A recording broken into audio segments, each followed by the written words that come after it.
কোরআনকে জিজ্ঞাসা করার সাথে সাথে কোরআন আওয়াজ করে বলে ওয়া আতিউল্লাহ ওয়া আতিউর রাসূল।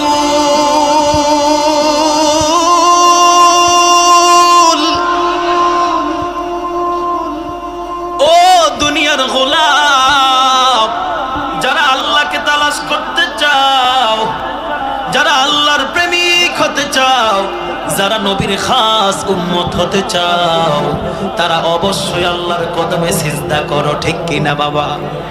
আল্লাহর কদমে সিজদা করো, আল্লাহকে ভালোবাসো। ওয়া আতিউল্লাহ, যদি আল্লাহকে পেতে চাও, ওয়া আতিউল্লাহ, যদি আল্লাহকে পেতে চাও, ওয়া আতিউর রাসূল। ঠিক কিনা বাবারা? আল্লাহকে যদি পেতে চাও